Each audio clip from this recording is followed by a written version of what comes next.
Welcome, everyone, and thank you for joining us for the closing ceremony. We are grateful to share this moment with all of you as the conference comes to an end. We hope that this week has not only been productive, but also inspiring, filled with meaningful connections, valuable insights, and joy. As we reflect on what we have accomplished, it is now my pleasure to invite Miguel Martinez and Ek Del Val, Chair and Co-Chair of Atbc 2025, to the stage. They will be sharing some key highlights from the conference.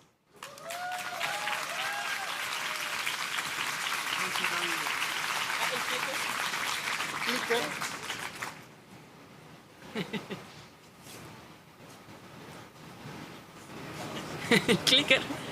¿Dónde está? We need a clicker.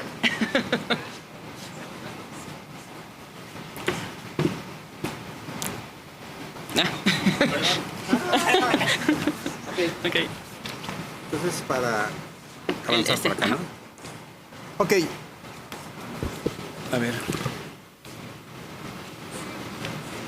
No working, no working. ¿En la otra? Okay. Good. Okay. Okay. When we saw about the logo of the Atbc, we are thinking about the components that the planet Earth is built. For example, the A, for in Spanish, means agua and aire. The T is the land, la tierra. B is biodiversity, and C is the culture. And the bridge between biophysical characteristics of the earth and the culture of people produce this wonderful Atbc logo.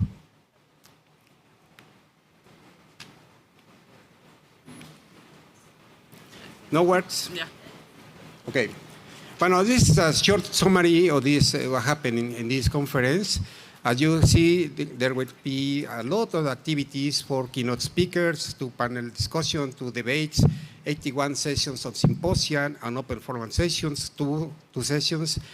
Also, oral sessions, 49, poster, 3 sessions at different days, and workshops, pre-conference and during the conference, and also some activities that the Atbc held in conference, like the Biotropica sessions and chapters sessions.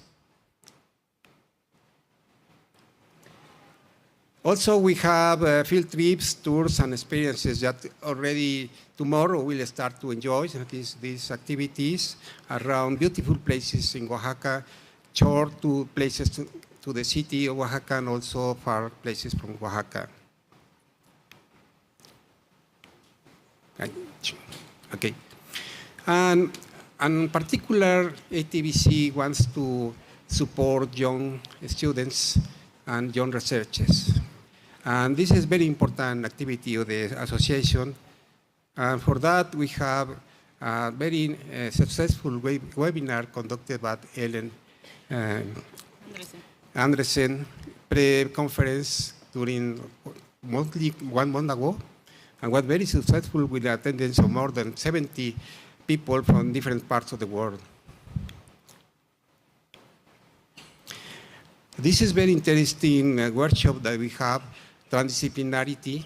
I think that in this conference was particularly highlighted, that we need to go beyond the disciplinary approach, to have more interdisciplinary and mainly transdisciplinary activities with people without the academia. And this workshop was offering arena to start to do this kind of research. The field course was conducted in a very beautiful place in Sierra Norte, in the town of San Juan Villanos, excuse me, Juquila y Villanos, and was welcomed by a beautiful town with a Zapotecan town. And Paul Fine was organizing this course with Ongia and Sabine. And Reina is a people born in this community. She is Zapotecan, And he was organizing the course with Paul and all these people. And the town was welcoming the course with 25 students attending this wonderful experience. They were practicing how to make monitoring of the vegetation and also the fauna with camera traps. They returned very happy and inspired by connecting the science with the people.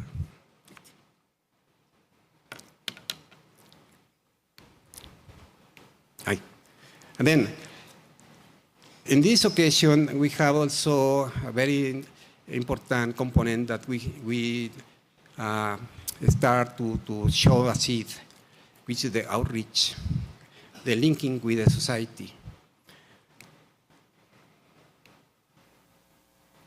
Now,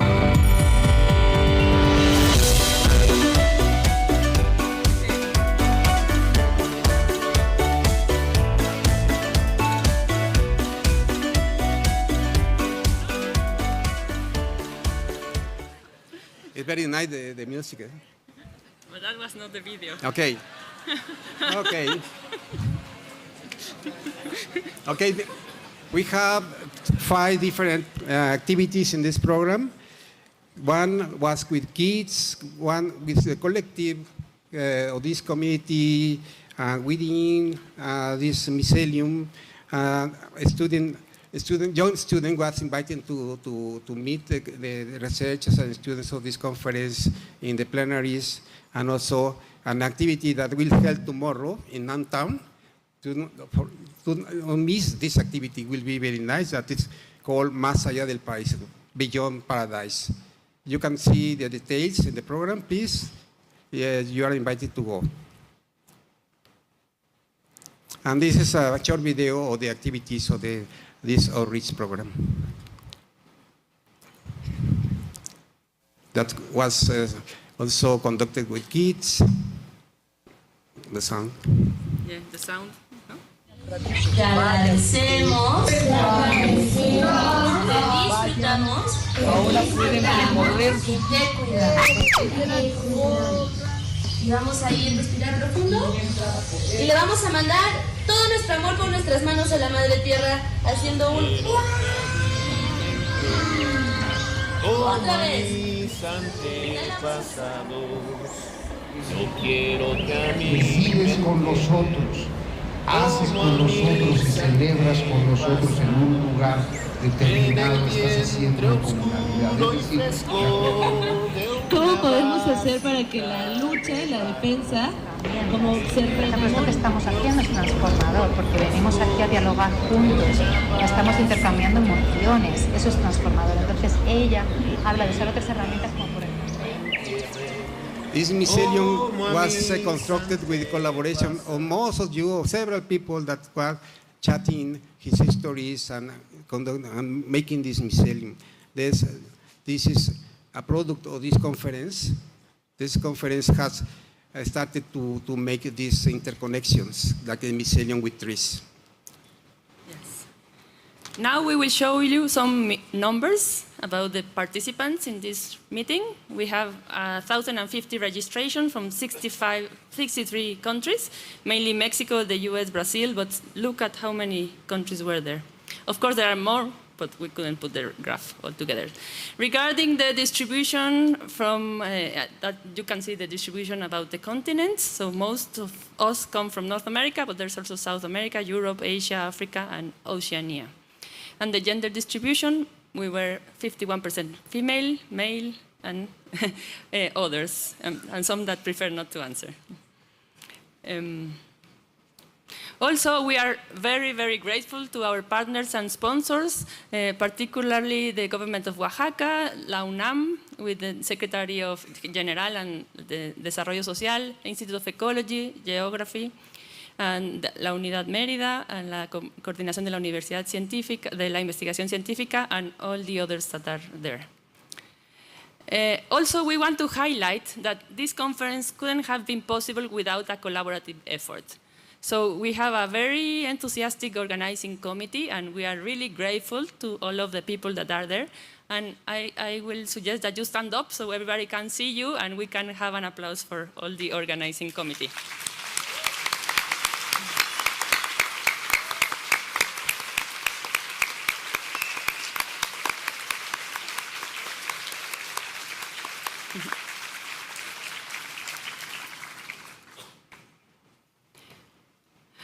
Also, we have a large scientific committee that helped us to evaluate all the abstracts that arrived.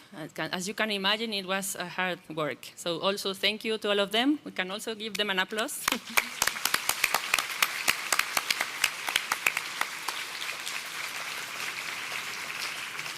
And of course, we rely on volunteers. So if volunteers were not present, we couldn't have had this meeting. So please stand up, all the volunteers. Woo! We really appreciate all your work.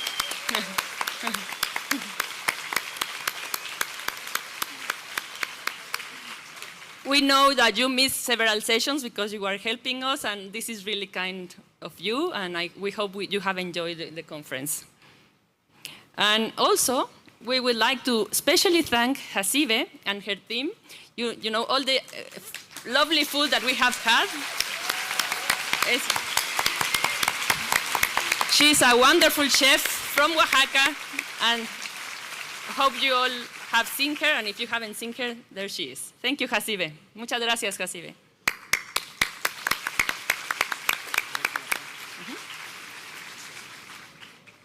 Well, this is all of you. We will put this photograph in the webpage so you can, all of you have it. And finally, Diosunijubu is a Zapotec expression that thank you very much to all of you. We love you, Nakayalu. Thank you.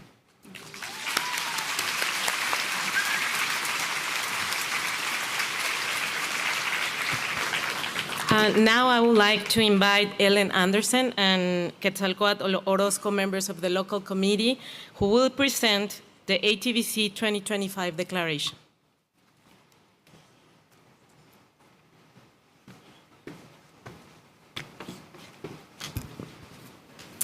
So for at least 20 years, the ATBC has issued declarations to draw attention on conservation problems that are relevant to the region or the country hosting the annual meeting or a chapter meeting. And we will read to you a summarized version. You can also read it there. This is a shorter version of this annual meeting's declaration. The Oaxaca Declaration on the Social Ecological Impacts of Agave Monocultures for Mezcal Production. At the 61st annual meeting of the Association for Tropical Biology and Conservation in Oaxaca, Mexico, scientists, professionals, community representatives, and NGOs expressed deep concern over the escalating social ecological impacts caused by the rapid expansion of agave monocultures for mezcal production. The key concerns are the global demand for mezcal, largely driven by transnational corporations, is transforming biodiverse landscapes into extensive agave monocultures, particularly agave angustifolia. These systems increasingly disrupt biodiversity, degrade dry tropical forests, harm key pollinators, especially nectar-feeding bats, and undermine traditional agroecological knowledge and cultural practices sustained by local communities. Overharvesting of wild agave species threatens genetic diversity and accelerates ecosystem degradation. Large agave monocultures are linked to these: habitat loss and fragmentation, soil erosion, as well as soil and water pollution through the use of agrochemicals, declining agave pollination, genetic erosion due to clonal reproduction, increased vulnerability to pests, marginalization of traditional producers, and rising social conflict. Some of the regional evidence that exists is that in Oaxaca, forest conversion to agave monocultures accounted for over 2/3 of the forest loss in some regions. Just to give you a number here, it's about 35,000 hectares in about a little bit less than 30 years, which is equivalent to 3 times the area of Oaxaca City. And at the more local scale, and in a local community, agave plantations and communal lands expanded from around 6% to around 22%, and that correlated with a 6% loss in dry forest cover and its associated biodiversity. We urge governments, industry, civil society, and industrial mezcal producers to protect the biocultural heritage of agave-based systems through the following actions. Number one, strengthen community governance of land use planning and conservation. Regulate industrial agave monocultures, especially in ecologically sensitive and indigenous territories. Control the overharvesting of wild agaves and firewood by conservation-based management units. Designate conservation zones within communal lands to preserve agave genetic diversity. Promote agroecological and agroforestry systems that integrate traditional knowledge and native species. Ensure pollinator conservation for allowing agaves to flower and maintaining ecological corridors. Support certification and labeling schemes for sustainably and traditional produce mezcal. Legally recognize indigenous and local knowledge, territorial rights, and ensure gender and generational inclusion. Resist the standardization of mezcal characteristics that undermines its cultural identity. The declaration underscores that mezcal's sustainability is inseparable from ecological integrity and cultural identity. Preserving nature and its associated bioculturally means preserving mezcal. Saving biodiversity and tradition means saving mezcal. Without nature and bioculturality, no mezcal will endure. Thank you. You will be able to read the full version of this declaration in the ATBC's webpage, and it will also be locally shared with the media. Thank you. Thank you very much.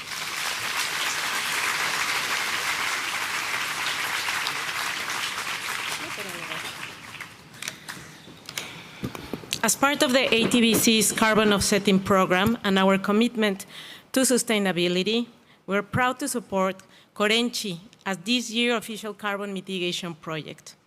Corenchi is a community-led initiative that protects over 34,000 hectares of forest in the Sierra Norte de Oaxaca. Our contribution not only helps offset the carbon footprint associated with ATBC's 2025, but also directly supports long-standing conservation efforts led by these communities.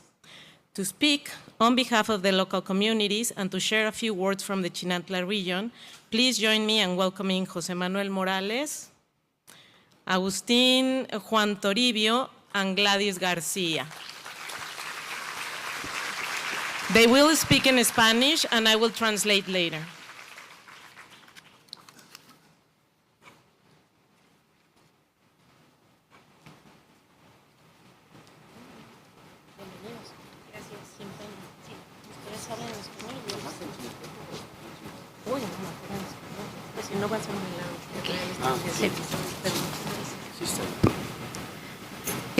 Muchas gracias. Buenas tardes, buenas noches a todos.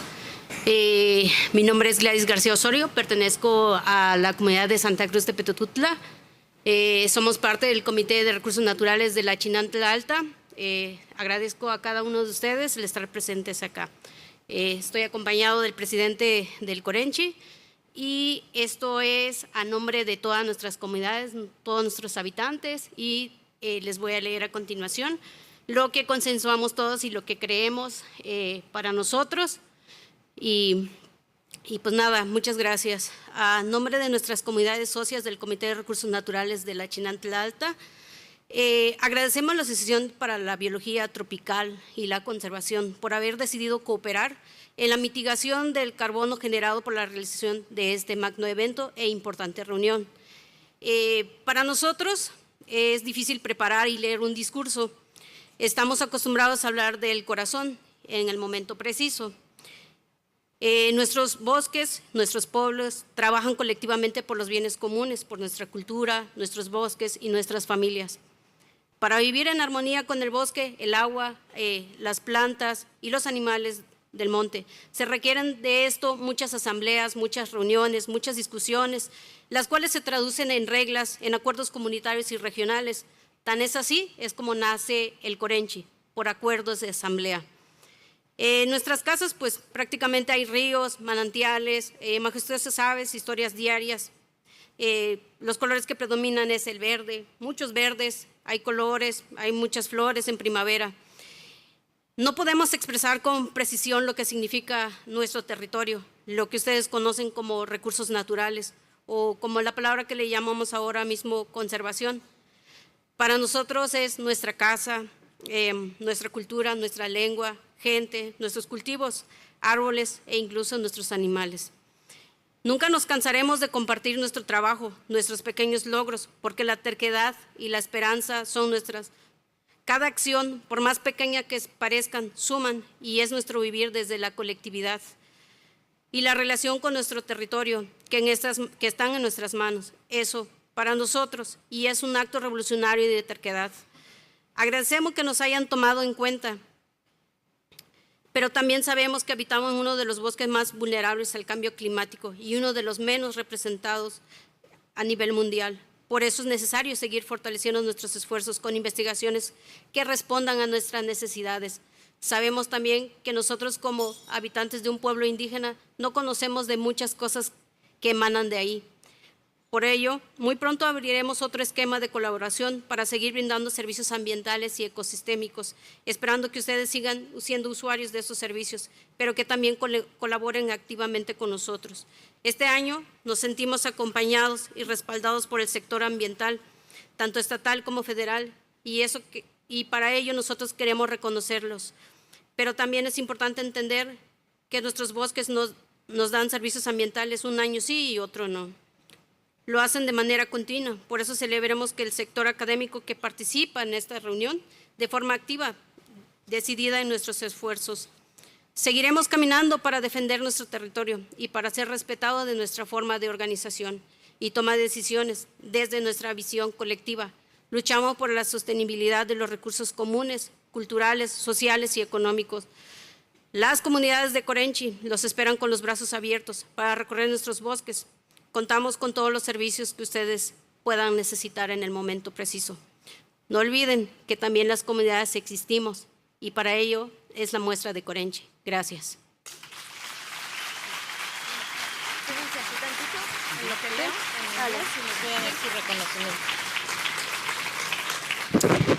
Good afternoon. So I'm going to translate. On behalf of the partner communities of the Committee of Natural Resources of the Chinantla Alta, Corenchi, we want to thank the Association for Tropical Biology and Conservation for choosing to offset the carbon footprint to this important gathering. Preparing and reading a speech isn't something we usually do. We are used to speak from the heart, in the moment. Our communities work together for the common good, for our culture, our forest, and our families. Living in harmony with the forest, water, plants, and wild animals require many assemblies, which translate into community and regional rules and agreements, as well as planning tools for our territory. Back home, our rivers and springs run clean. Majestic birds fly above us. Wild cats pass through our forest. Everything is green, so many greens, and the flowers bring color. In the spring, the scent of floral fragrances fills the forest. It's hard to put into words what our territory means to us. What some call natural resources or conservation, for us is simply our home, our culture, our language, our people, our crops, our trees, and our animals. We will never stop sharing our work and our small victories because we carry hope and we don't give up easily. Every action matters, no matter how small. And our mission is to live collectively and in connection with our territory, which is in our hands. That, for us, is a revolutionary and stubborn act. We're grateful to be included here, but we also know we live in one of the world's most climate vulnerable and least represented forests. That's why it's essential to strengthen our efforts to research that truly respond to our needs. Soon, we will be opening a new collaboration scheme to continue offsetting in environmental and ecosystem services. We hope you will remain users of these services, but also that you will become active partners in this effort. This year, we have felt the support of the environmental sector, both at the state and at the federal level, and we want to recognize that. But it's important to remember, our forests don't provide environmental services only for some years. They do it every single day. That's why we're so glad to see the academic community here joining our efforts with real commitment. We will continue walking our path to defend our territory and to be respected in how we organize and make decisions. From our collective vision, we work for the sustainability of our shared cultural, social, and ecological resources. The Corenchi community welcomes you with open arms. Come walk with us through our forest. We offer lodging, ecotourism, food, and biodiversity-friendly products. And thank you for your responsibility and solidarity with the peoples who protect their culture, their forest, their wildlife, and their water.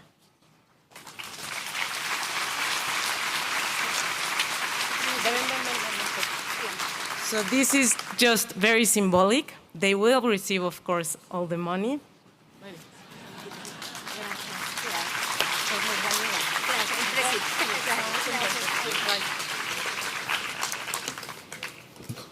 So now, please join me in welcoming Ima Olivares, Chair of the Grants and Award Committee.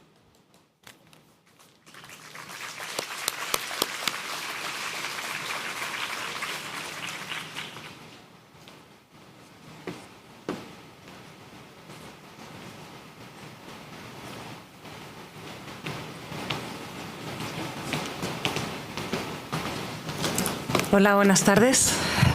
Good afternoon. Tengo una presentación.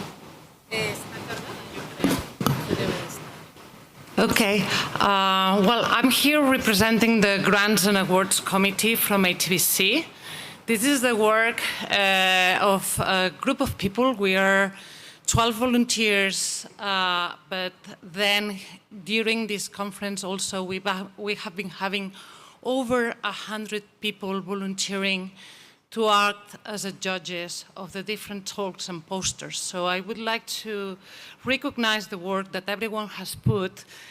Sometimes I was joking, it's like people see me coming and they run away because they are going to think that I'm going there with a paper.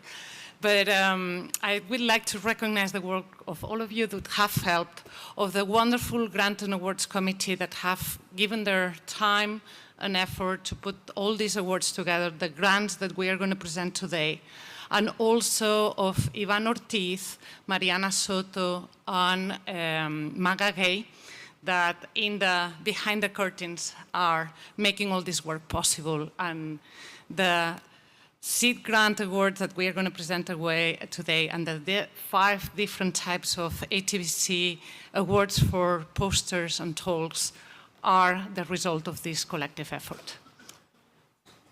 No? ¿Sí la subí? Oops. Okay. I think we would need this, or is there any, okay, we can improvise. Is there any Seed Grant awardee here in the public? We have 15 fantastic Seed Grant Awards. For those that don't know, those are research projects that we award every year. We give 15 of them. They have the value of $1,000 to early career researchers all over the world to do field work and their research, support their research. I don't know, there's one there? Yes? So, congratulations to. So big congratulations, 3, good, 4.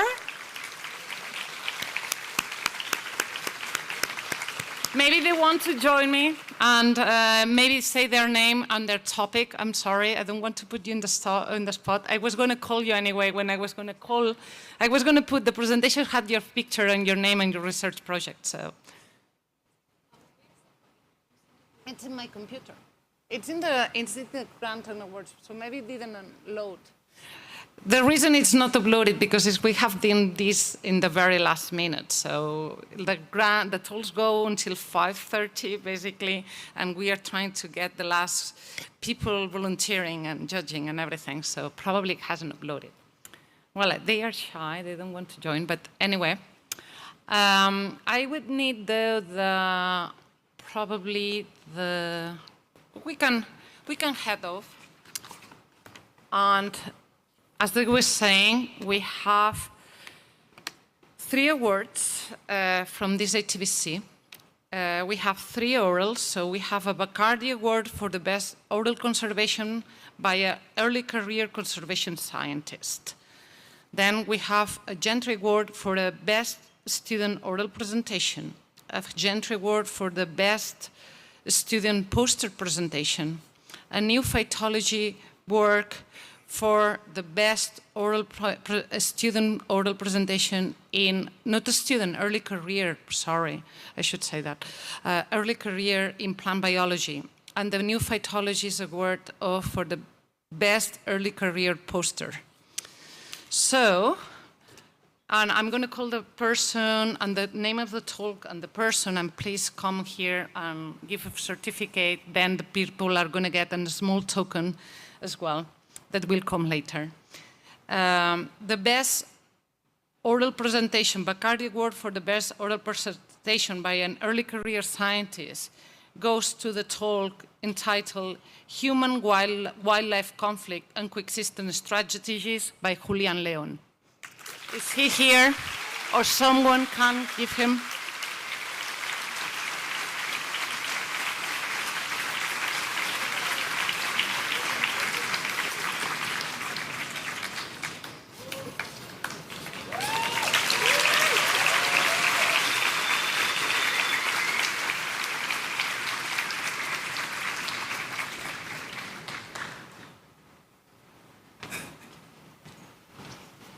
Felicidades. Congratulations.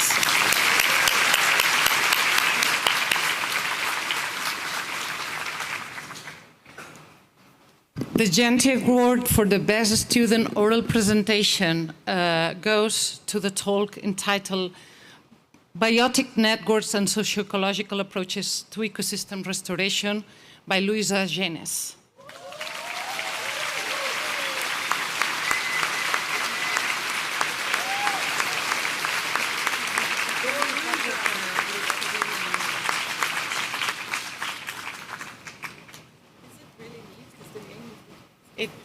Is it?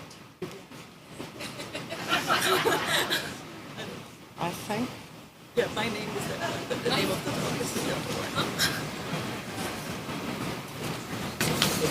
talk. We can double check that. Okay. You were actually, yes, you're. I'm sorry, that's the reason. The word is for you. Maybe the title is for you, but I am sure it is for you. So, congratulations. Yeah.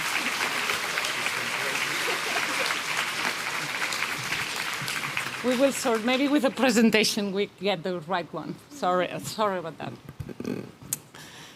The Gentry Award for the best poster, a student's poster, goes to passive acoustic monitoring of marine mammal communities and anthropogenic noise impact in Oaxaca's coastal waters, to Iñaki Quintana.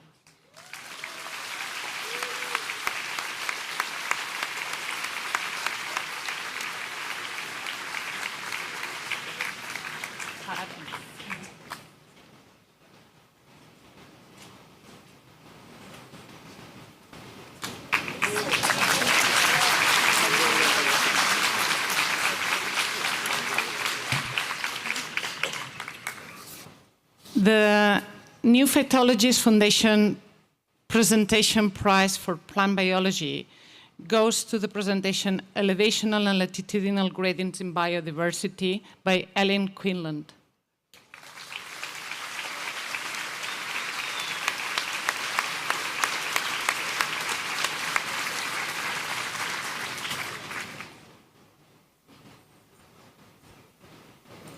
Okay, well, if she's not in the room, we can give it later. And And last but not least, the new Phytology Foundation Poster Prize in Plant Biology goes to the poster Decoupled Environmental Filtering Between Plant Taxonomic and Phylogenetic Diversities in a Tropical Heterogeneous Landscape by Liliana López Olmedo.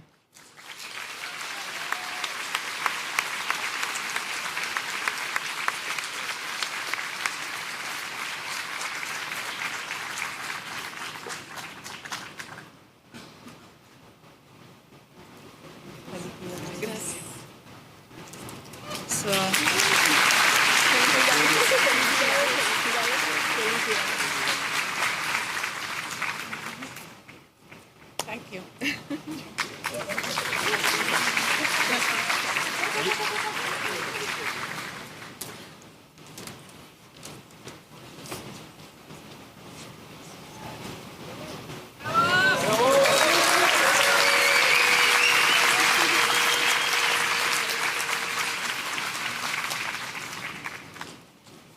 It is my pleasure now to invite and welcome Jennifer Powers, who will be presenting this year's Biotropica Award.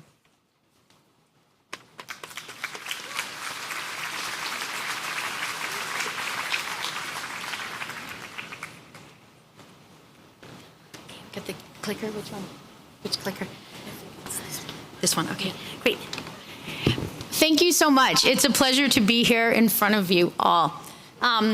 I wanted to remind everyone, Biotropica is the journal of the ATBC. How many people here knew that? Woohoo! That better be every hand.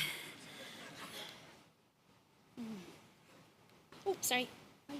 So, first, I wanted to start with just a few updates. If you haven't checked in with Biotropica recently, you really should. We've been redoing how we do some of our policies. One of the things I want to talk to you about is our special issues. We now have planned one special issue a year. Anyone can apply to have their manuscript considered for these issues. It's a short application process. In brief, we want to know a little bit about the manuscript you might suggest or submit, and then what we'll do is give you feedback on the manuscript and encourage you to submit it or not. So these are published online first, and then they're collected at the end of the year in a virtual special issue. Oh, geez, sorry, go back. Okay. So our 2025 topic is fungi, and 2026, we're focused on ecology and evolution of urban ecosystems. Just to give you guys a little heads up. So that should be on your radar. Other items I want to bring to your attention are that we now have instigated open calls for editorial service. So each year, we invite people who are interested in serving on our editorial board to apply for service. We've had our second round of open applications now. We've recruited these fine people, and we have a group onboarding process. So we're really looking forward to balancing the geographic and thematic and career stages of our editorial boards. So if you're interested in serving on Biotropica's editorial board, this is something to consider. We run these application processes every year.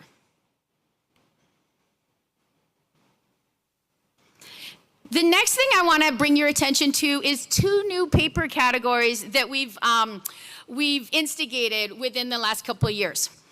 The first is natural history field note, and these are short papers. They really highlight novel natural history observations.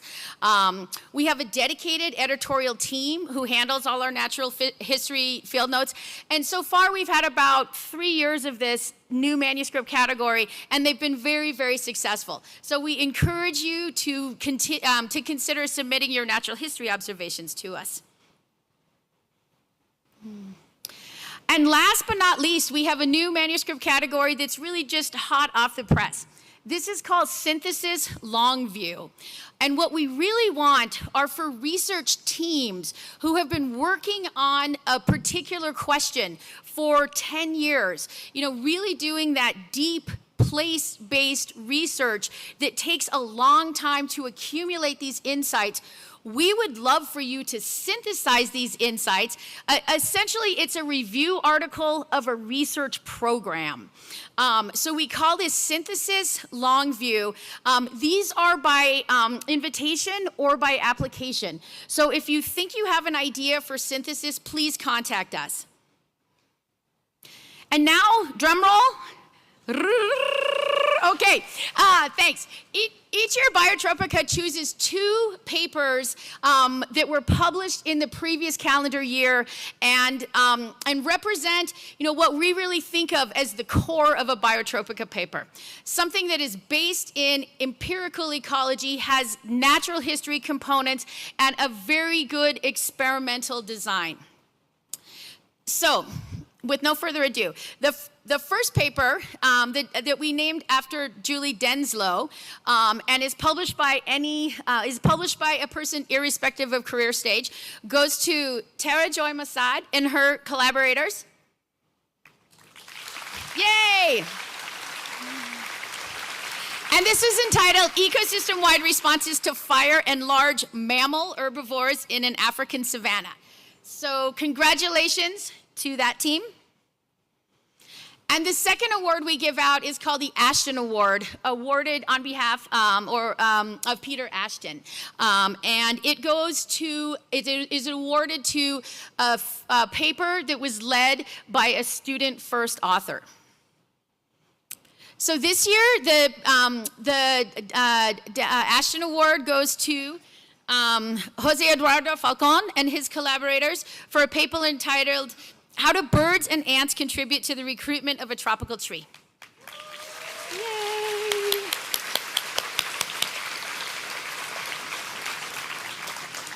Okay.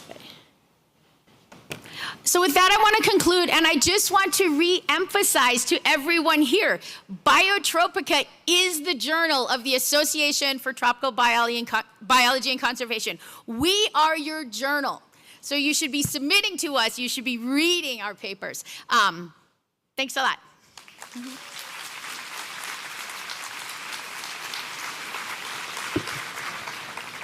I would like now to invite Rodolfo Dirso, Miguel Martinez, and Guillermo Ibarra to the stage. They have the honor of presenting ATBC's newest award, the Parabiologist Award.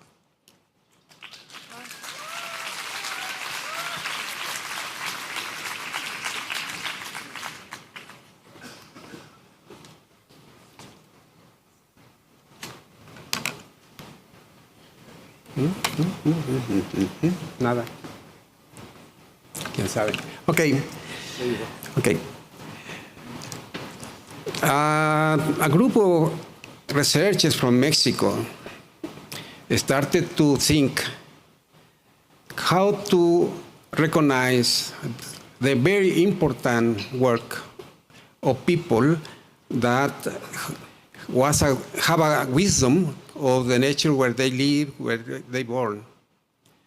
And we present especially the idea starting with Guillermo, and also coming from Rodolfo and other 8 colleagues to present to the ATBC Council the idea to award to people, these persons, these people, because as you know, in every place where the researchers, tropical biology researchers around the tropics work, there are these persons that are specialists in knowing the nature and help a lot in the research activities.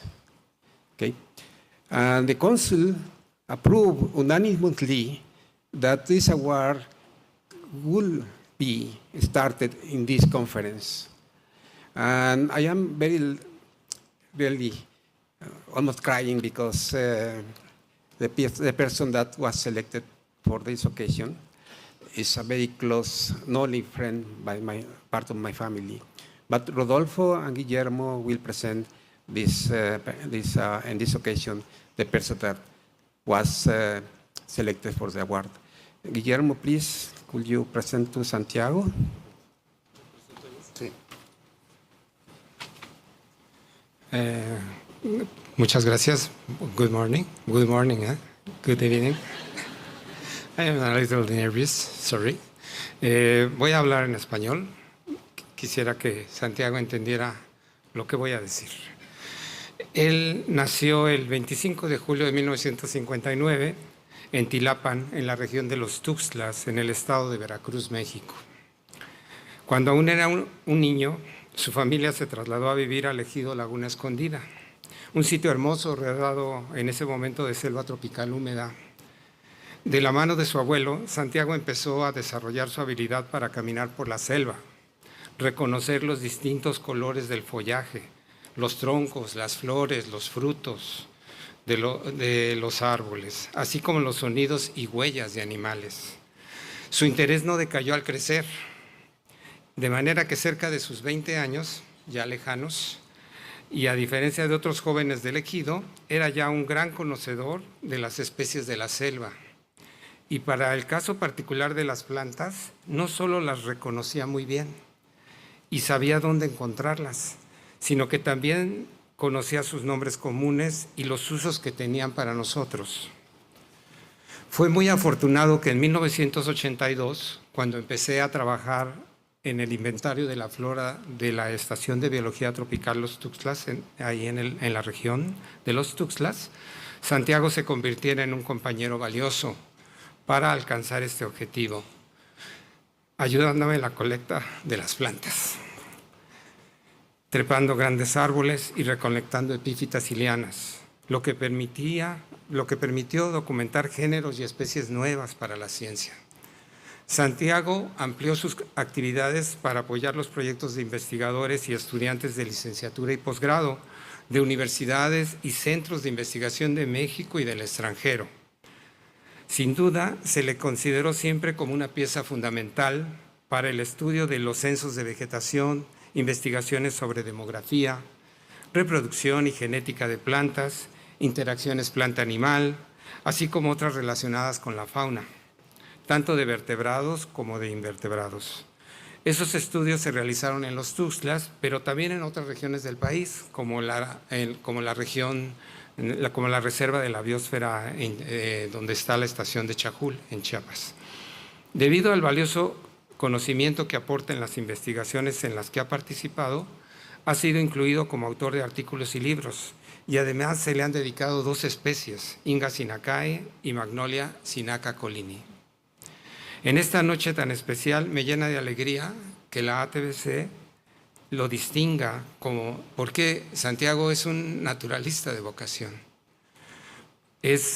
Ha dado un gran apoyo, ha permitido generar conocimientos invaluables sobre la biodiversidad y la ecología de las selvas tropicales de México.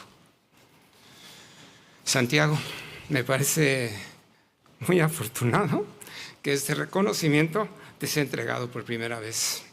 Que tú seas el receptor, amigo mío, sin duda lo tienes muy merecido.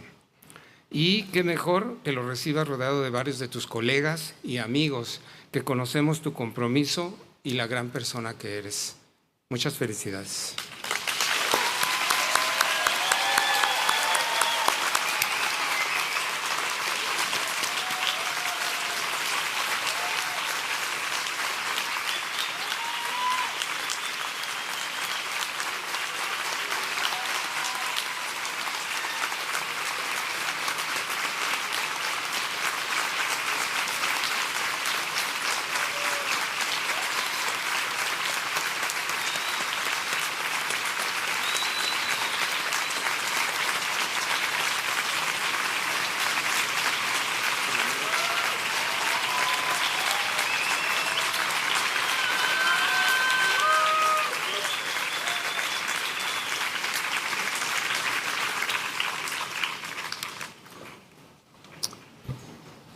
Good afternoon, everyone.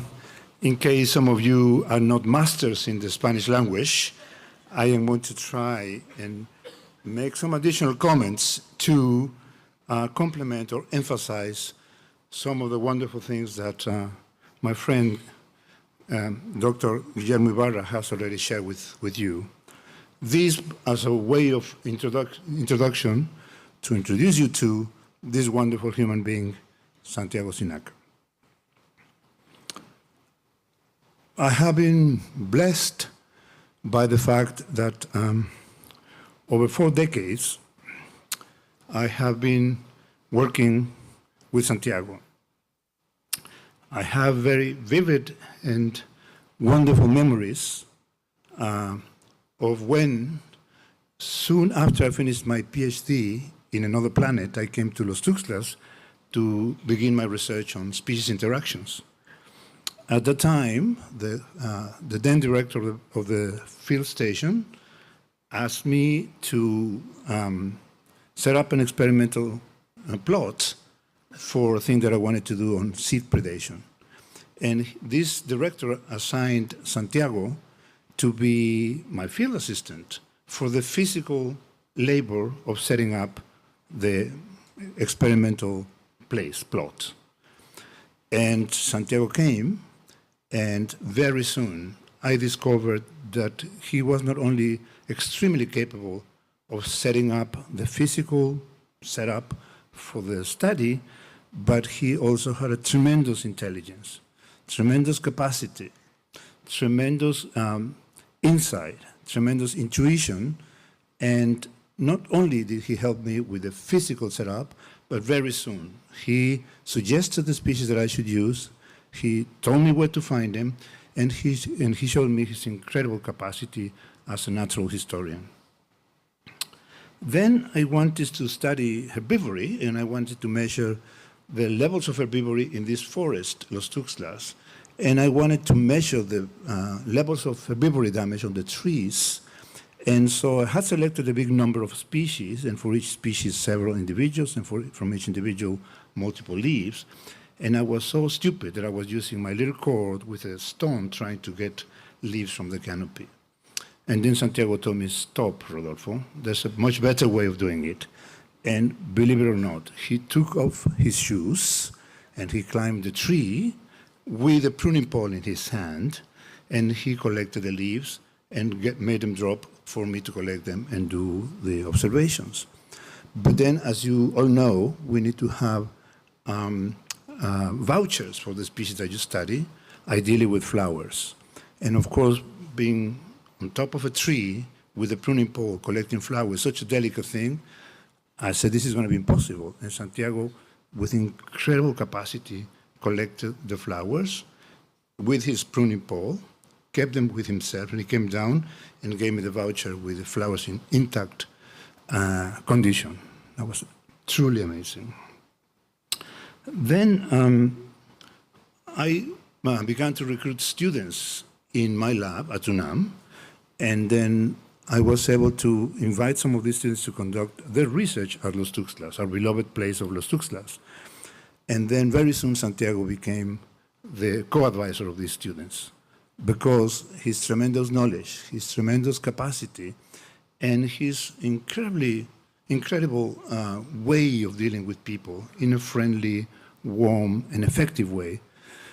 I was pretty happy of having somebody to be co-advising students with me.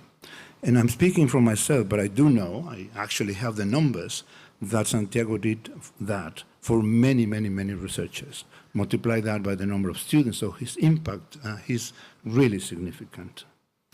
But then with Santiago, thanks to Santiago, actually I was able to discover that this place, Los Tuxtlas, was in fact a place that has the empty forest syndrome. Because thanks to Santiago and active work, we managed to detect that the place of Los Tuxtlas, the place which looks so lovely from the green point of view, actually lacks the fauna, the wildlife that should be doing the kinds of things that animals do in this forest. For that reason, I wanted to do a comparative study of Los Tuxtlas with another place, and with Santiago, we discovered the Lacandon forest in the state of Chiapas. And that was another stage of my academic life with Santiago, going to the forest in Montes Azules. And Santiago and Alvaro Miranda and myself devised mechanisms to try and monitor the species. As you can see, I'm a person with multiple chronologies behind me. So at the time, we did not have camera traps, but we did have plots of sand, finely sieved sand, to detect the footprints of the animals. I learned to do those things with Santiago. And then he taught me how to recognize the footprints of the animals as well. With that perspective of comparing Los Tuxtlas with this and other place, we managed to publish the first studies on defaunation in the Neotropics. So those papers have received some citations, but I think those, the recognition for those citations should go to Santiago. At about the time, we came up with the idea of producing a book on the natural history of the Los Tuxtlas research station, and Santiago and I have 2 chapters published in that book. All of this happened while, at the same time, Santiago opened his home for me and my family, and we became family. I became his family, and vice versa. With all of these interactions, I have come to admire him as an incredible naturalist, as an indigenous scientist, as a person with deep TEK, traditional ecological knowledge, as a fantastic storyteller. If you haven't had a chance to talk to Santiago, he's an amazing storyteller. But on top of all that, he showed an incredible bonhomie. He's a wonderful human being on top of all of that.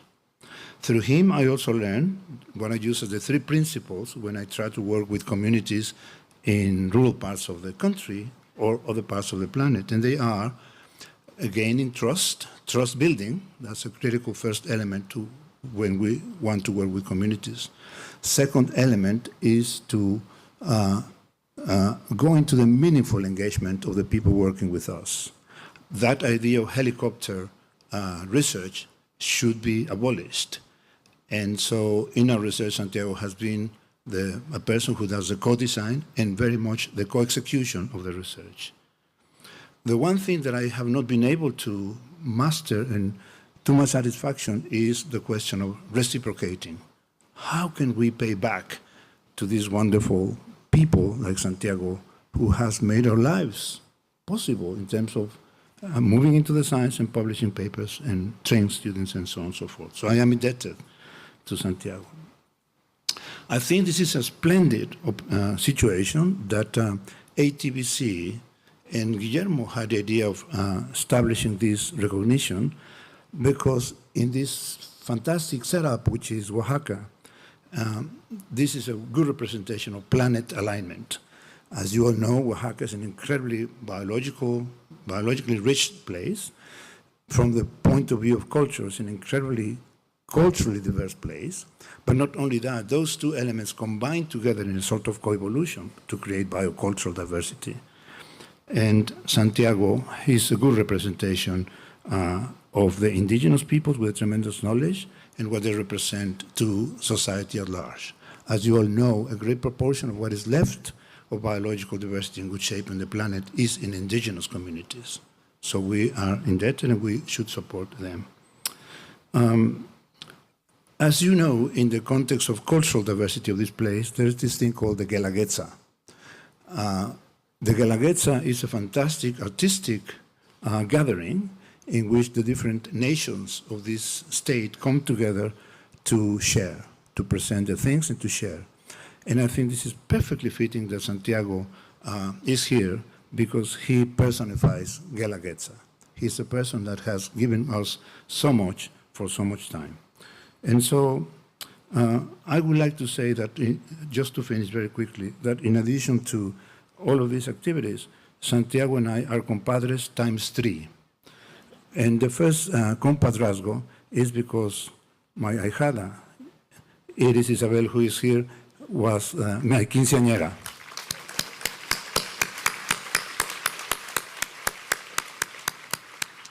And then I became additional compadre for 2 other reasons that I will not have to explain right now. But I would like to finish by saying that it is a great pleasure and honor. And I would like to ask you to please join me in recognizing and celebrating indigenous scientist spectacular Santiago Sinaca.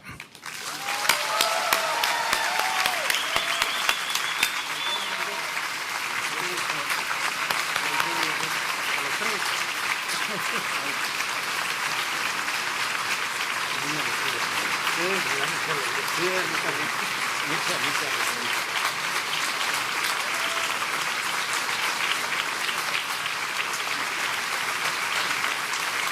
Gracias, Santiago.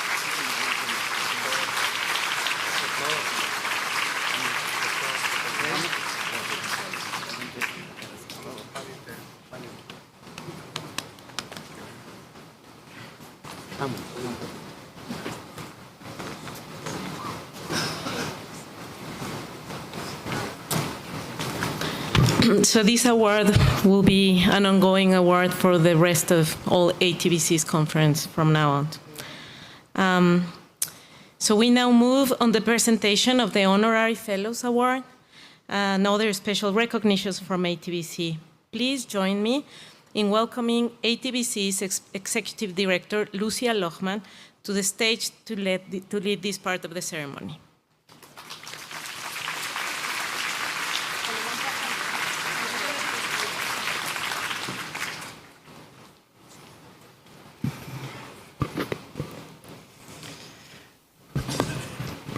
Good evening, everyone. So good to see so many people here.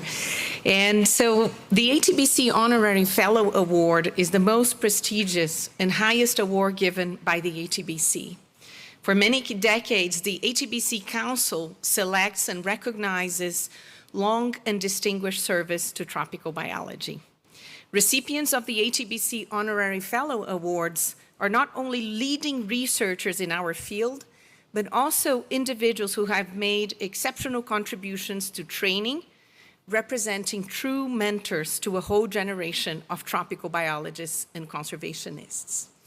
Each year, we give one honorary fellow award to a local scientist from the country where we are hosting the conference, and a second award from an international scientist who's not from the country of where we are doing the conference.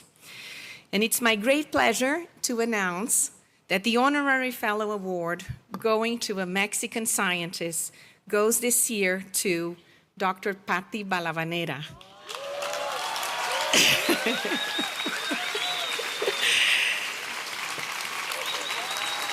Dr. Patricia Balavanera is a distinguished Mexican ecologist and full professor at the Institute for Research on Ecosystems and Sustainability at UNAM, and her work bridges biodiversity science, ecosystem services, and sustainability with a strong emphasis on socio-ecological systems. She has led pioneering research on how biodiversity underpins human well-being through ecological, cultural, and relational pathways. Patty is internationally recognized for her contributions to global assessments, including the IPBES Values Assessment. She actively leads and participates in transdisciplinary approaches such as Cocina Colaboratorio, co-creating sustainable food systems with rural communities, artists, and scholars.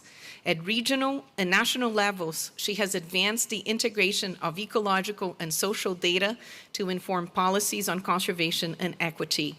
She also contributes to global scientific networks like GeoBon, promoting biodiversity monitoring and knowledge co-production. Through her academic leadership, community engagement, and editorial roles, Patti Balavanera has played a key role in shaping the future of sustainability science. Patti.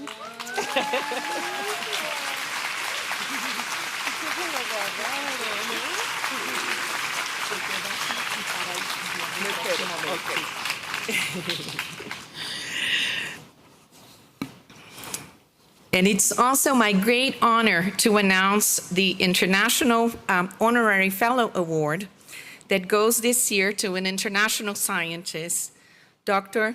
Geraldo Wilson Fernandes, Geraldinho.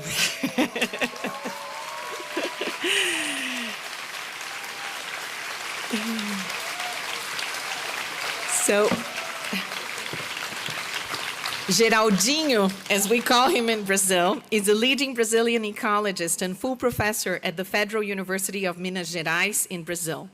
His work centers on insect-plant interactions, gall-forming insects, herbivory, climate change, biodiversity, and restoration ecology. He's committed to long-term ecological research in Brazilian biomes, such as the Campos Rupestre, Cerrado, and Caatinga, where he investigates ecological patterns across altitudinal and environmental gradients. His studies integrate theoretical and applied ecology through contributions to biodiversity monitoring, environmental restoration, and ecosystem services. As the coordinator of national programs in biodiversity and long-term environmental monitoring, he continues to shape ecological science and conservation policy in Brazil and beyond.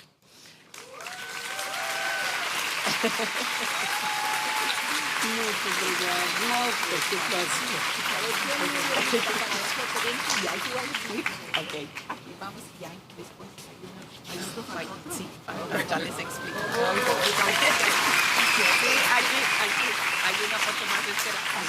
Ahí la foto.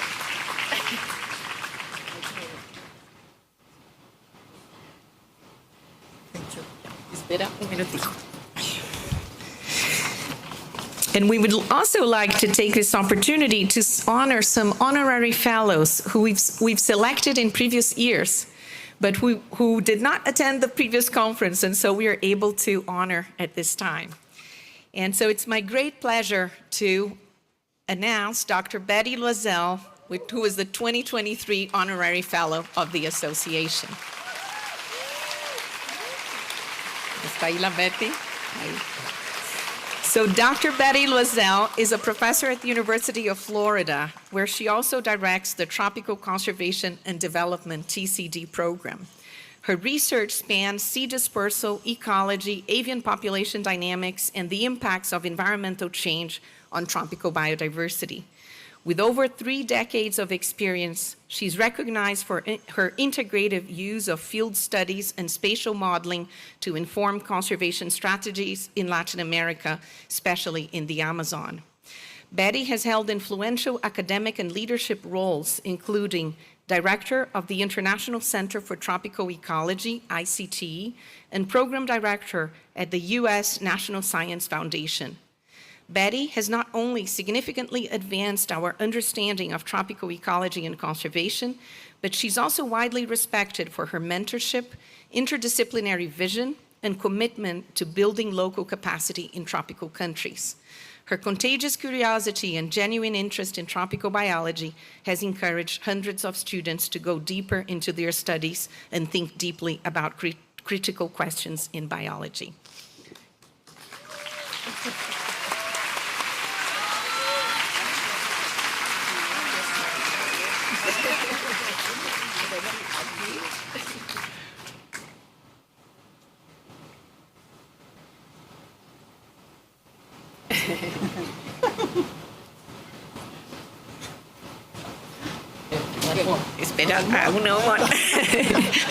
And last but not least, we also would like to honor today the 2020 honorary fellow that we still haven't had a chance to give the award, who is Mercedes Bustamante. Now, if Mercedes is here.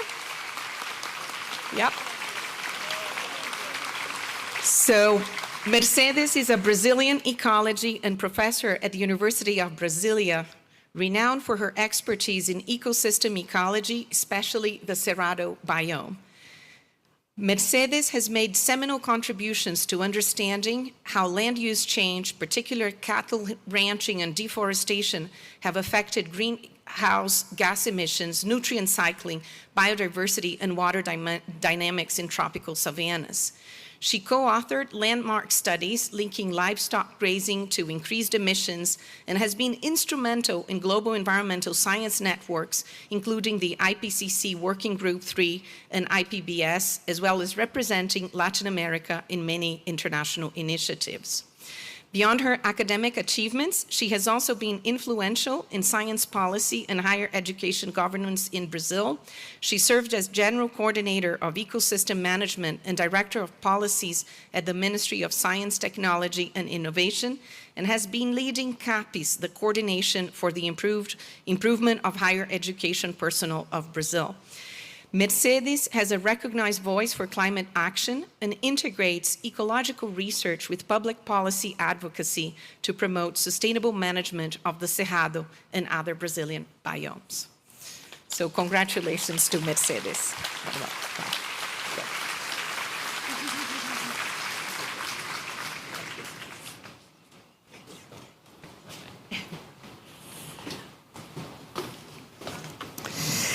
And I would also like to take this opportunity to recognize some of ATBC's outgoing officers.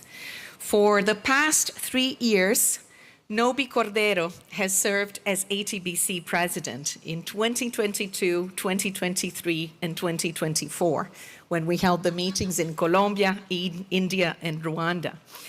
And Nobi was an incredibly active president, really working very closely with us in many day-to-day operations and making incredible contributions to advancing our science, capacity building, and diversity, equity, and inclusion efforts.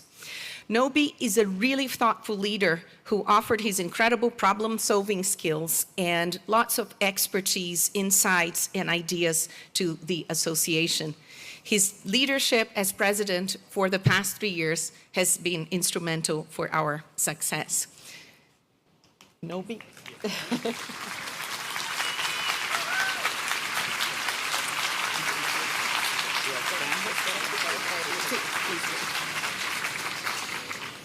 And I also would like to take this opportunity then to recognize the 3 outgoing counselors from the association: Amy Zane, Jed Brody, and Vinita Gouda.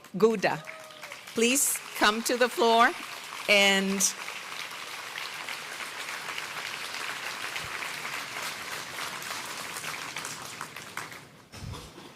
of course, the ATBC council members represent the ATBC board.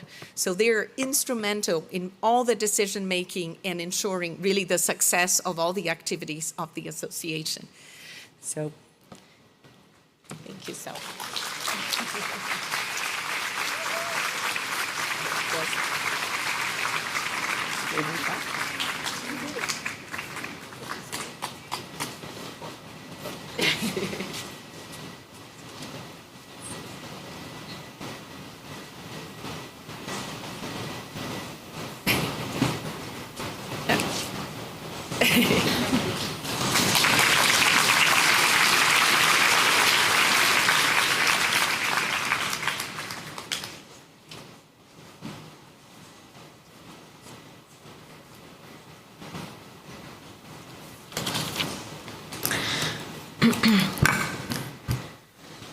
So we're coming to the end, almost.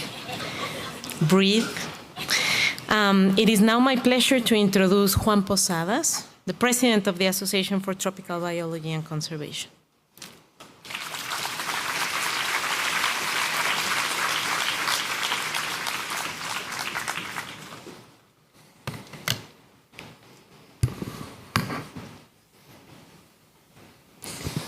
Good evening, everyone. So it's my pleasure to thank the outgoing officers of the ATBC. But before inviting them to join me here on stage, I want to remind everyone that ATBC is a non-profit organization and that we heavily rely on volunteers. I mean, most of the work that we do, our officers do, is purely volunteers. We have some staff within ATBC, but a small staff, and so this is a very nice opportunity for you to thank all the efforts that the officers have done for us throughout the years. So first of all, I would like to thank. So next slide, please. I have the control. Okay, I have it. First, I would like to thank Rakan Zahawi, but everyone knows as Zach.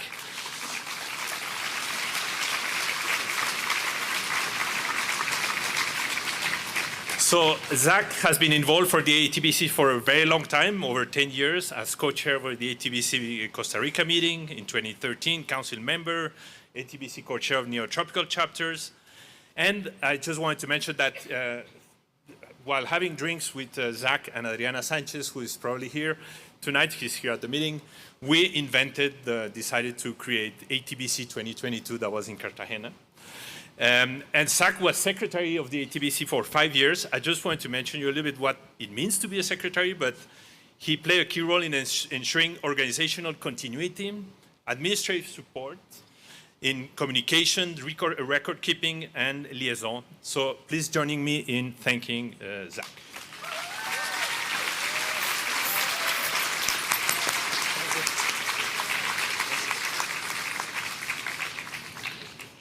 The next person is, I have the control here, Patricia Sampaio. Patricia, is she here? I don't know. She's here. Oh, yes, there she is. So Patricia was treasurer for over 10 years, and she had the big responsibility of ensuring the custody of the funds, the financial transaction, the accounting and record keeping, reporting, compliance, and oversight. And she was instrumental in the last decade of growth in ATBC. ATBC has changed a lot. And then when I will welcome the new treasurer, you will see we'll have 2 treasurers now, because this has become a very large responsibility, and Patricia has done an outstanding job, and we all appreciate all she's done for the association.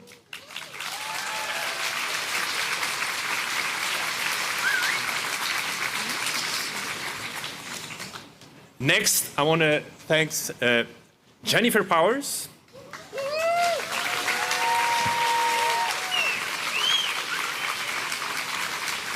Jennifer has been editor-in-chief in Biotropica for 6 years, and she's been instrumental in assuring the day-to-day operation of the journal. But not only that, she also, as you saw in her presentation, I'm going to repeat it, she created an open call system for editorial services. She diversified the editorial board.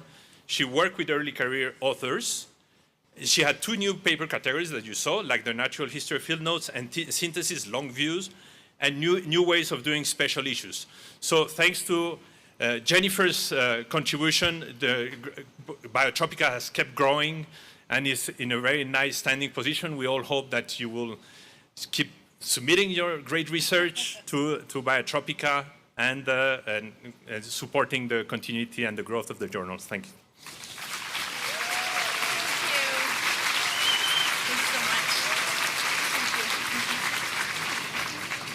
And last, I have the difficult task of thanking also Lucia Lohman. She's our outgoing executive director.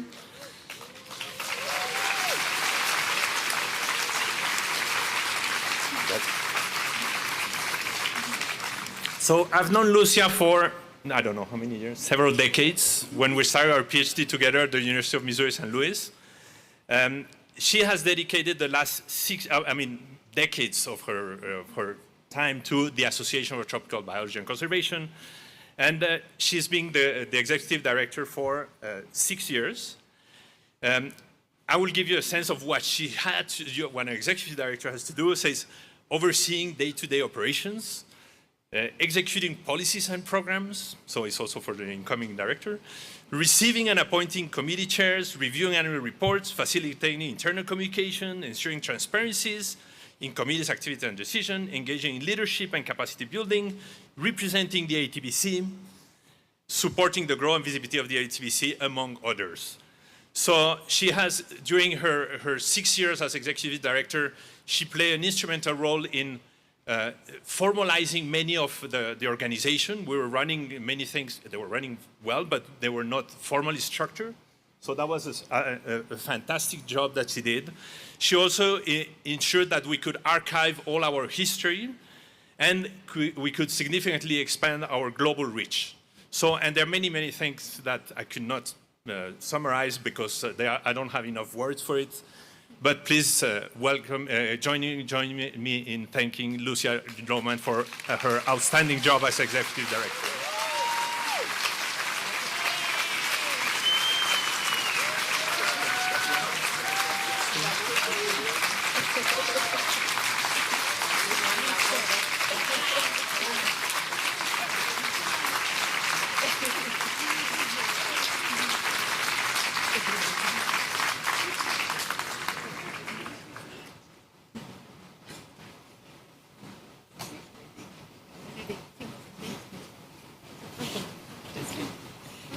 Espera un minuto. Sí, claro. Yeah. Sí. And all of us together, before leaving the ATBC, one thing we wanted to do is to recognize 3 very special people who are crucial and really instrumental to make sure the association was running on a daily basis. And these people are Iván Ortiz, Mariana Soto Rueda, and Maga Gay. We really could not have done anything without Ivan, Mariana, and Maga, who really are there on a daily basis helping us do everything. Their insights and their diligence and incredible work was really crucial for the success of the association.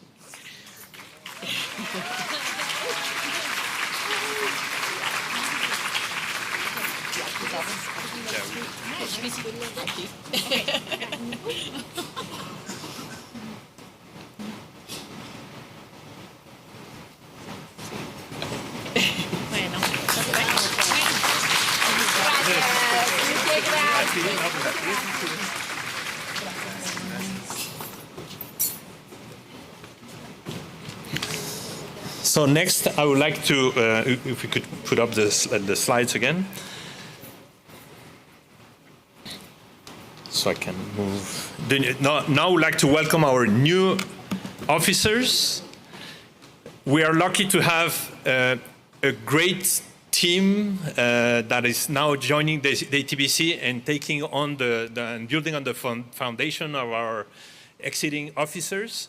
So first of all, I would like to introduce Karina Buege, the new secretary.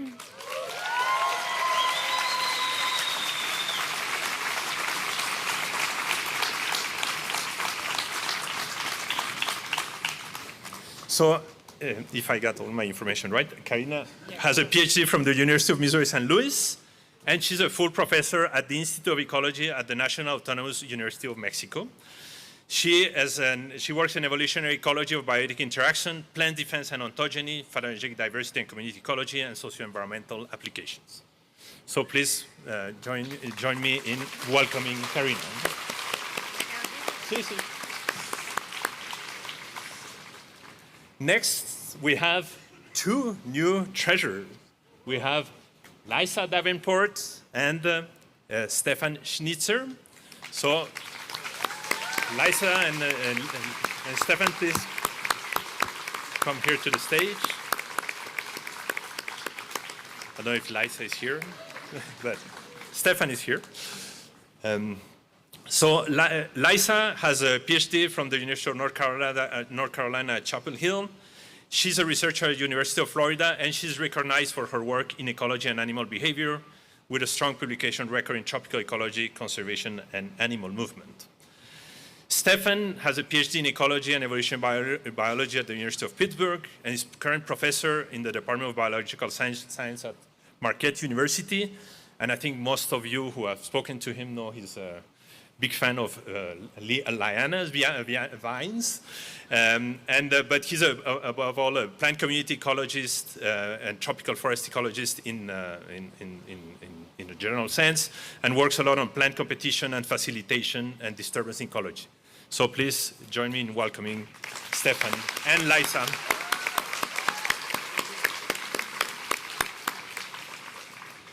Next, I want to announce the name of our new editor-in-chief, Rhett Harrison. Rhett Harrison has a PhD. Unfortunately, he's not with us today. He couldn't, for different reasons, he couldn't come today. But he's starting his position in a few weeks. He has a PhD in tropical forest ecology from Kyoto University. And he's right now a researcher at C4 ICRAF in Zambia. He has over 30 years of experience working on a wide diversity of teams in tropical biology and in different continents. And he's also worked on restoration and conservation in different tropical landscapes.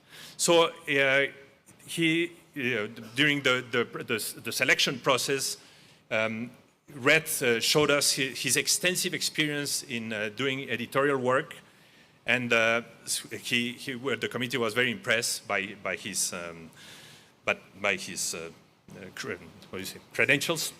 And we think he sits in an ideal position to continue the great work that Jennifer did with Biotropica. And it's also great to have an editor-in-chief based in Africa that has plenty of contacts too in Latin America and the Caribbean and in Asia. So he's standing in this very nice position to welcome and keep the growth of interesting publication reaching Biotropica. And last, we have Catherine Cardelus, a new executive director.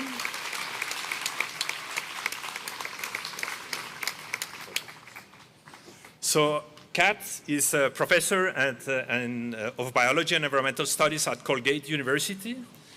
She's also the director of the Upstate Institute at Colgate, and she obtained her PhD at the Department of Ecology, Evolutionary Biology at the University of Connecticut at Storrs with Robin Chasden. She works in Africa and in different places in Latin America, and she's been very involved as well with the ATBC as council member, chair of the Capacity Building Committee, member of the Diversity, Equity, and Inclusion Committee, and we actually attended our first meeting together in 1997. So please, again, joining me in welcoming Catherine.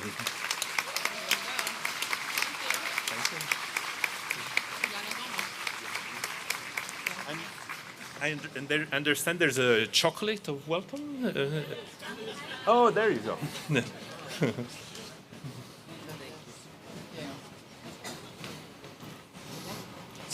So we wish you all the best and all the best to the ATBC. But we are definitely in great hands for ensuring the continuity and growth of the association. Thank you.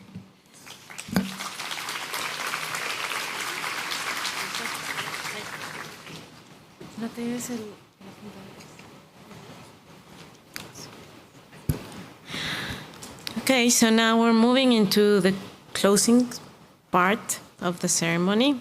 And so first, please join me in welcoming Robin Chasden, former Executive Director of ATBC, to the stage. Yeah. No? No, sorry.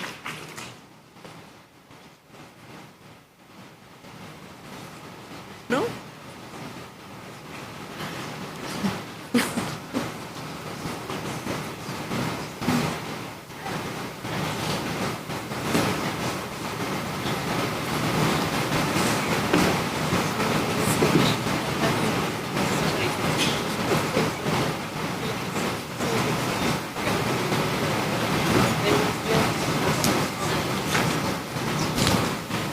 Okay.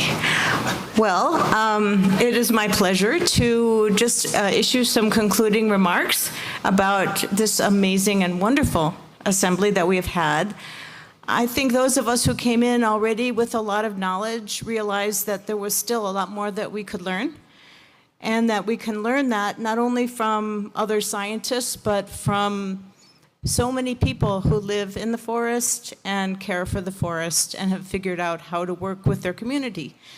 And I think this is a real path forward for ATBC. I'm very excited that there was so much emphasis about working with communities and working with people from other kinds of ways of thinking and scientific disciplines as well.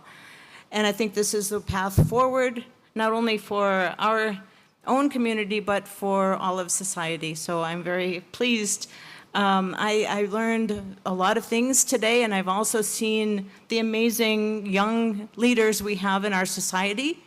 We are looking to you now to remain involved in ATBC and bring your energy, bring new colleagues, bring new ideas, and new frontiers of research. Okay, we're really relying on you to do this. We have a lot of work to do together. So thank you so much.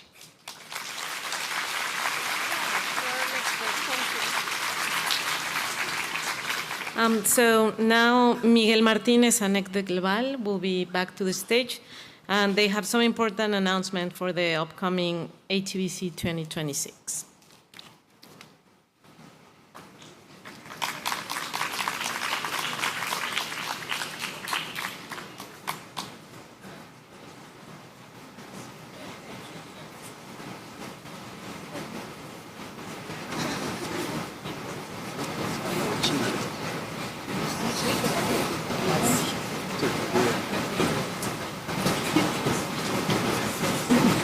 I wanted to Dosa to come to the stage, please.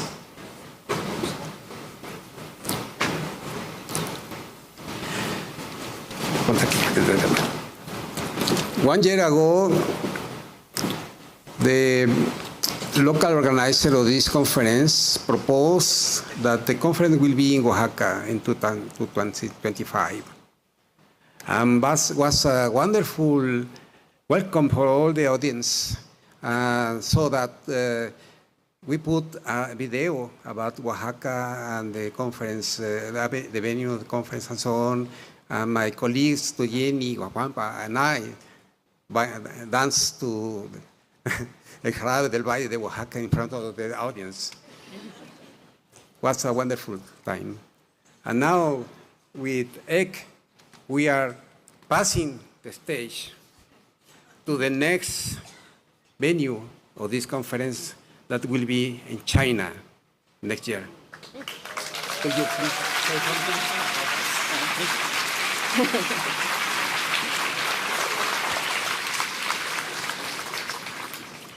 Thank you so much, Miguel, and thank you all for staying. Yes, many people are asking why Dosa, an African, is representing China here. And I think the answer is simple. In China, we do it big and without limitation. So with that, I would like you guys to just have a look at what is waiting for you in Sichuan-Bana. The video, please.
Okay, so that's just a tip of the iceberg.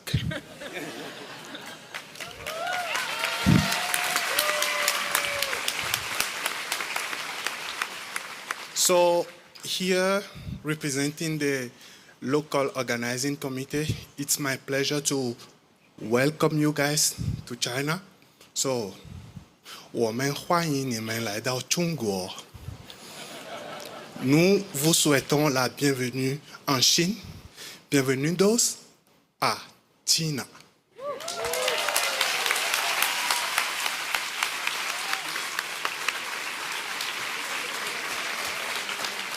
And for people who are excited to see what will happen there in terms of dancing, we'll see each other at the party.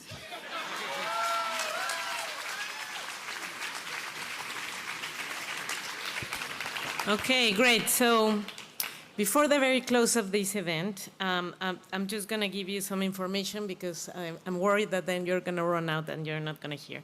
So you need to wear your badge or have your QR code to be allowed to be for the final dinner. So make sure you have it. So after the final words are given by our special guest, we're going to have a guelaguetza, that it's like a traditional dance there at the Recinto Ferial. Just go there, enjoy the dance, and then when you see the big dolls, just make lines behind them and follow them for the Calenda celebration. And after that, we will have dinner. So, okay, so now, serious again. As we bring this event to a close, it is an honor to welcome Dr. José Sarucán, a foundational figure in the development of tropical ecology in Mexico, to give some final words.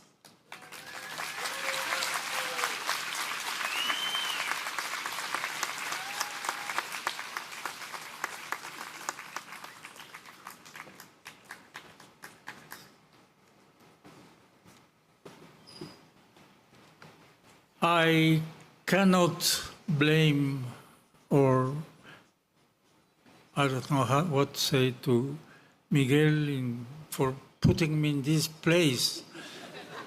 He wanted me to make a summary of what went with more than 1,000 people meeting here and what the topics were, etc. I certainly am completely unable to do that.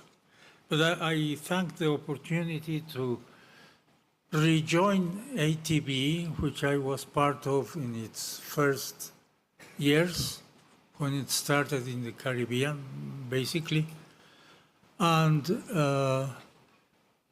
one of the things that I could grasp from the presentations and the talks and the essence of many of those talks is that I think it is extremely nice. I've been able to meet people I hadn't met for many, not years, decades now. That's lovely.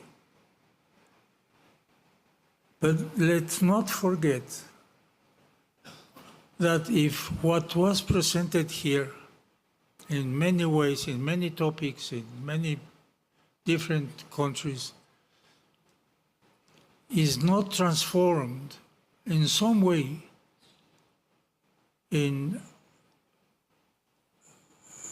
matters of policy in the country, nothing is going to change.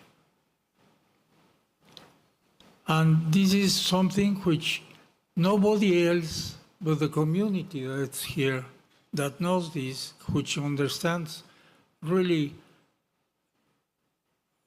deeply the ways in which we have to deal with the preservation of biodiversity, and most of the biodiversity that we have in this planet still is in the tropics.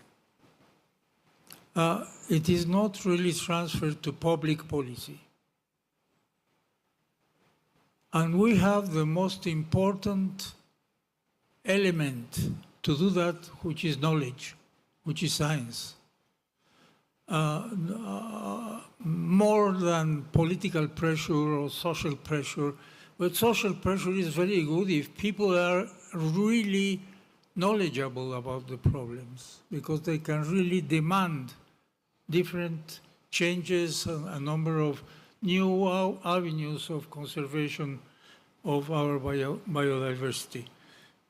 Loss of biodiversity, has been told many times, is together with global warming as the two main challenges that we have, and which we play an important part by the way of living that we have.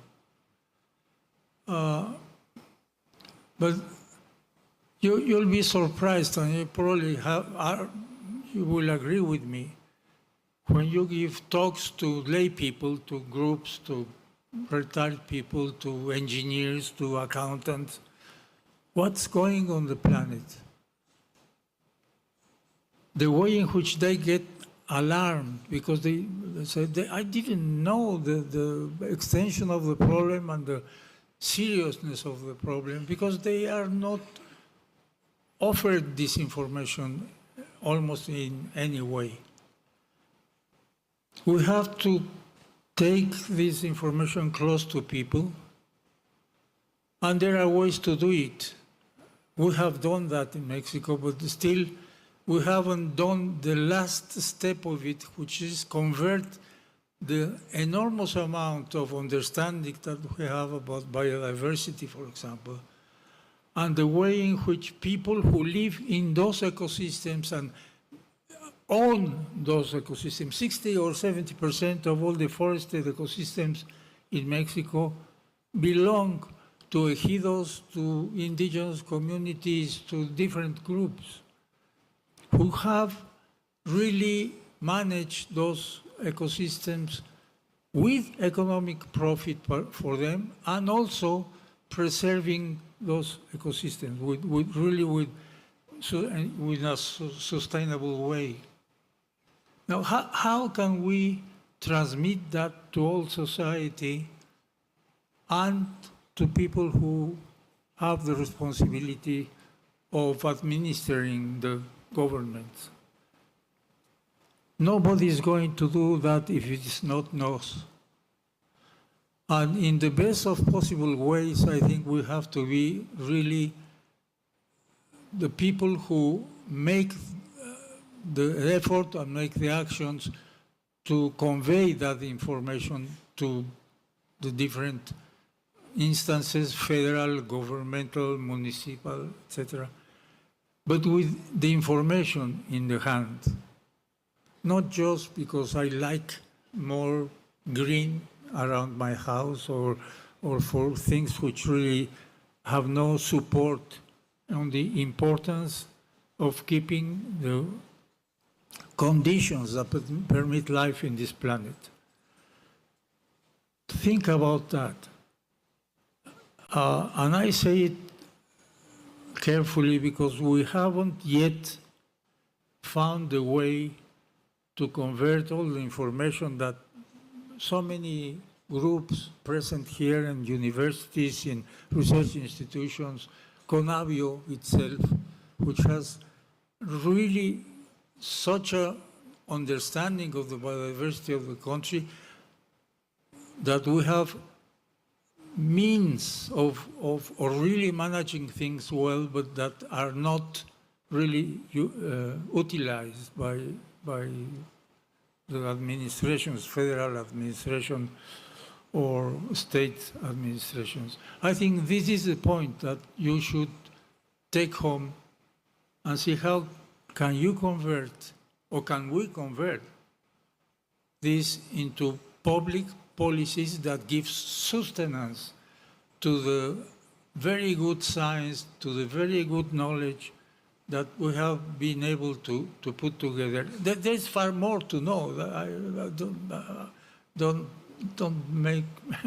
believe that I think that we almost have everything we need to know. No way to do that.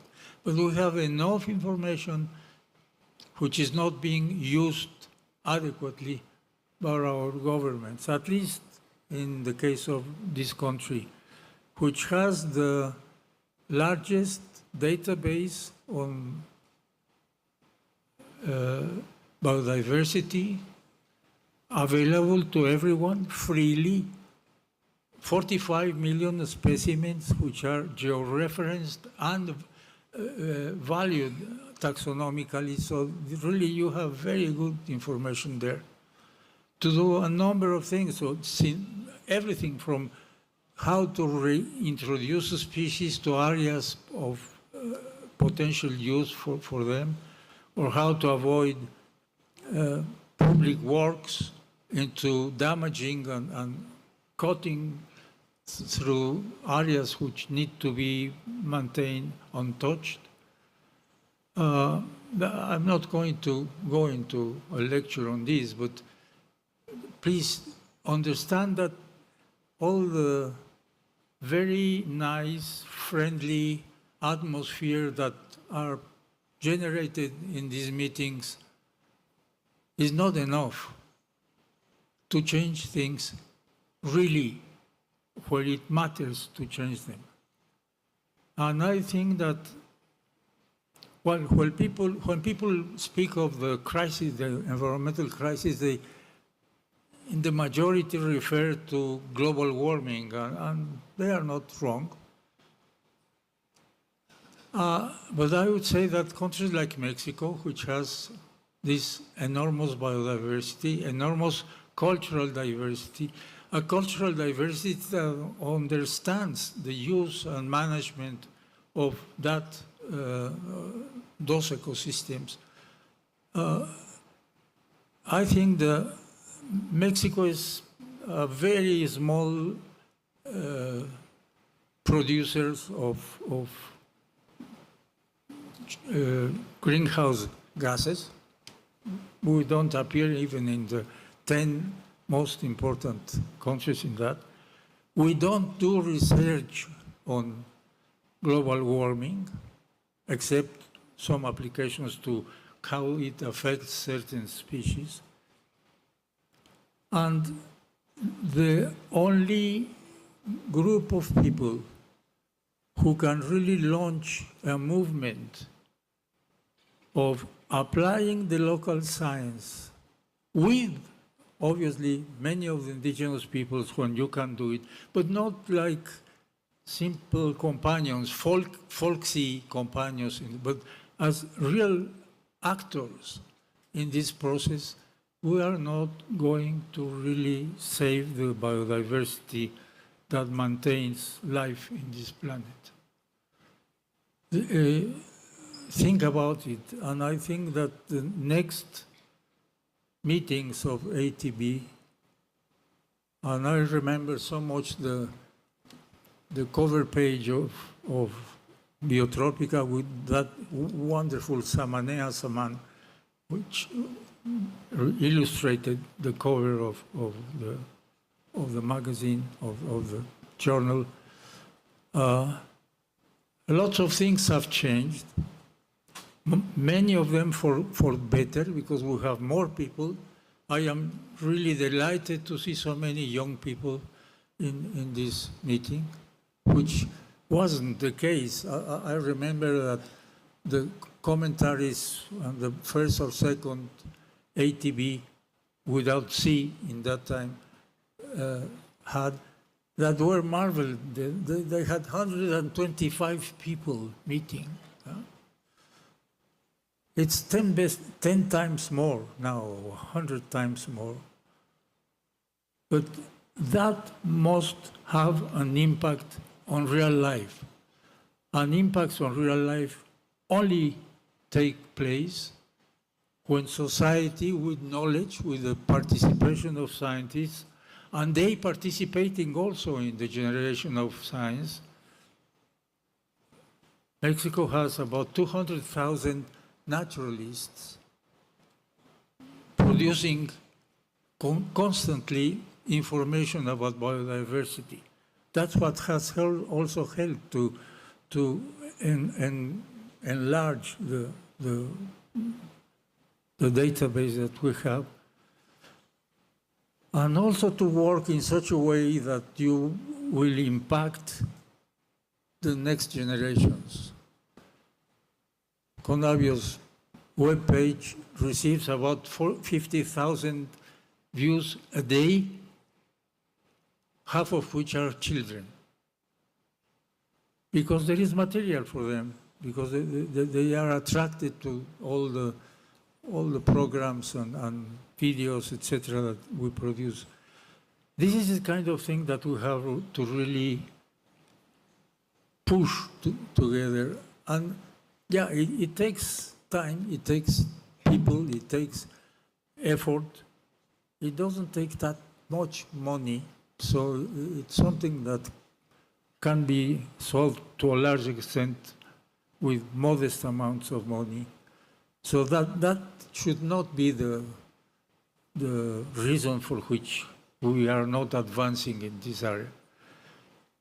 I'll stop here because I don't have the material. I didn't want to bring any material to give you one last boring lecture at the end of the meeting. But take into mind that if that knowledge that we have contributed to build is not transformed in public policies which really ensure the conservation.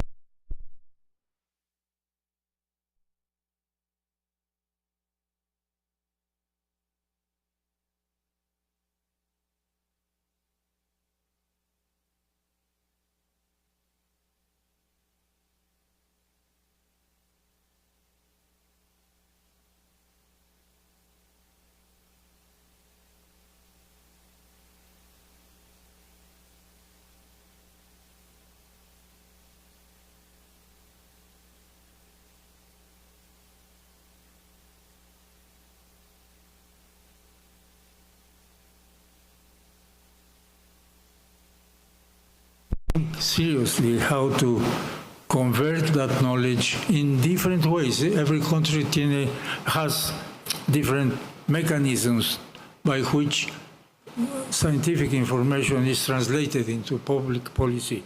Well, use those. Yes, become a bit of a politician if you want to, but do it with the truth, with the science, and with the aim that that science is useful for everyone in your countries. Otherwise, it will not have the effect that we want to have in our research and on the work we do. Congratulations, and may the next Chinese meeting be a real success. Thank you.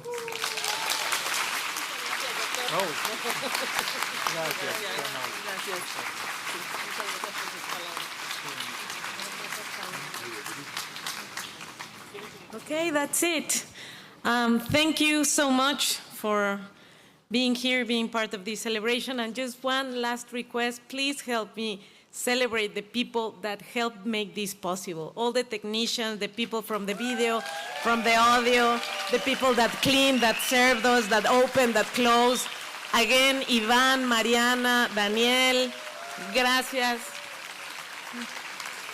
Miguel, por supuesto, Miguel, y todo el comité. Thank you.